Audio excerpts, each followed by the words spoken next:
লক্ষ্মীপুরে ধানের শীষের ঘাঁটি পুনরুদ্ধারে আনন্দ থাকলেও নেই আনন্দ মিছিল। আবেগ, স্মৃতি আর উন্নয়নের প্রত্যাশা সব মিলে ভিন্ন এক পরিবেশ। ফল মেনে নিয়েছেন সবাই। আতর মনিরের তথ্য ছবিতে প্রতিবেদন। দীর্ঘ রাজনৈতিক সমীকরণের পর লক্ষ্মীপুরের 4টি আসনের মধ্যে 4টিতে বিজয়ী হয়েছে বিএনপি। 4টি আসনে বিএনপির পুনরুত্থানে নেতাকর্মীরা উচ্ছ্বসিত। তবে সাধারণ মানুষের স্পষ্ট বার্তা, উৎসবের চেয়ে এখন বেশি প্রয়োজন কার্যকর উদ্যোগ।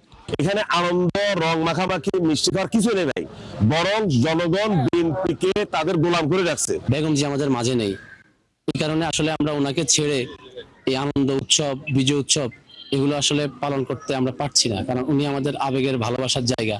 খালেদা জিয়া নাই, তার জন্য তার ছেলেরে আমরা ভোট দিয়া সমর্থন করছি। উনি যেন তার মার মতন আমাদের উন্নয়ন করে। খালেদা জিয়ার আদর্শকে এবং জিয়া রহমানের আদর্শকে বুকে লালন করে ধানের শীষ যুগ যুগ ধরে বেঁচে থাকবে মানুষের অন্তরে। শুক্রবার দুপুরে প্রার্থীদের নিজের আসনের বিভিন্ন মসজিদে দোয়া ও মিলাদ মাহফিল হয়। দোয়ায় প্রার্থীরা বেগম খালেদা জিয়ার রুহের মাগফিরাত কামনা করেন। ফলাফলে লক্ষ্মীপুর 1 আসনে শাহাদত হোসেন সেলিম, লক্ষ্মীপুর 2 আসনে আবুল খায়ের ভূঁইয়া, লক্ষ্মীপুর 3 আসনে শহীদ উদ্দিন চৌধুরিয়ানী ও লক্ষ্মীপুর 4 আসনে আশরাফ উদ্দিন নিজাম বিজয়ী হয়েছেন।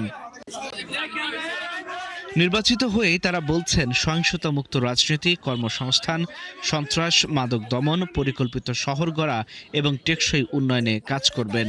এখন আমাদের সবচেয়ে বড় দায়িত্ব হলো এই যে এলাকার উন্নয়ন, মানুষের পাশে থাকা, মানুষের প্রতি শ্রদ্ধা সমীহ করে সবাইকে এমনভাবে সম্পৃক্ত রাখা।